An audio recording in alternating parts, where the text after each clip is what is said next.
आता नक्षलवादासंदर्भातली एक मोठी बातमी आहे।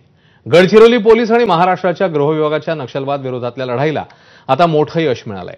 नक्षलवाद्यांचा पॉलिट ब्युरो मेंबर तसंच central committee member Mallojula Venugopal Rao उर्फ सोनू उर्फ भूपती याने त्याच्या 60 सहकाऱ्यांसह गडचिरोली पोलिसांसमोर आत्मसमर्पण केल्याचं समोर येत आहे। काल रात्री दक्षिण गडचिरोली जिल्ह्यातल्या घनदाट जंगलात छत्तीसगड सीमेलगत महाराष्ट्राच्या बाजूने हे सामूहिक आत्मसमर्पण झालं। यावेळी मुख्यमंत्र्यांनी त्यांना संविधानाची प्रत सुपूर्द केली आहे।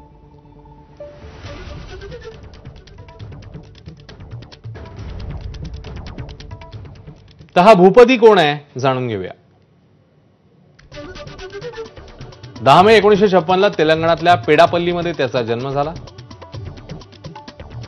भूपती बीकॉमचा पदवीधर आहे।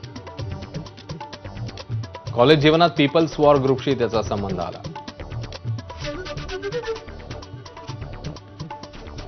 भाऊ कोटेश्वरराव कुख्यात नक्षलवादी होता। 2011ला एन्काउंटर झालेला।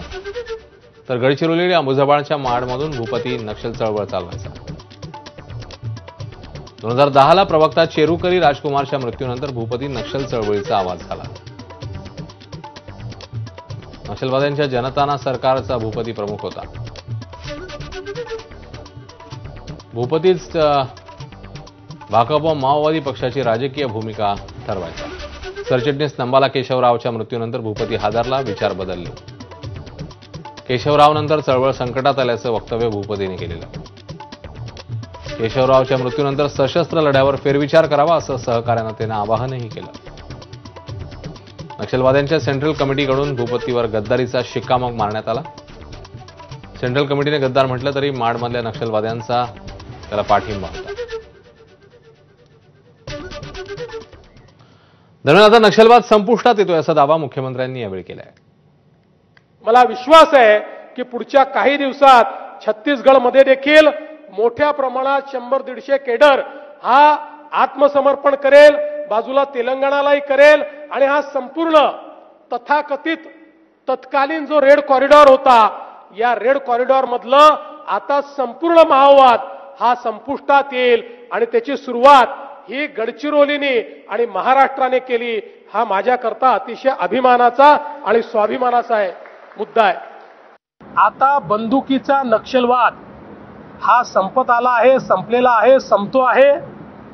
पुढचा चॅलेंज हा शहरी नक्षलवाद आहे, कारण हे शहरी नक्षलवादी माओवादी भारताचं संविधान मानत नाही। महाराष्ट्र पहिलं राज्य आहे ज्यांनी 2018 साली अर्बन नक्षलच्या नेत्यांना मोठ्या प्रमाणात अटक केली।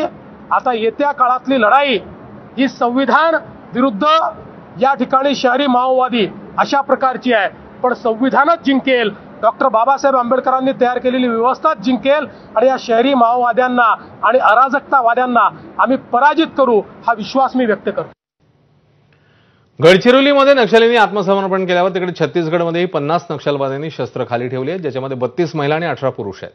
छत्तीसगडच्या कांकर जिल्ह्यातील या नक्षलींनी सुरक्षा दलासमोर आत्मसमर्पण केलं। सोबतच त्याने आपल्याकडचा शस्त्रसाठा सुरक्षा दलाकडे सुपूर्द केलाय।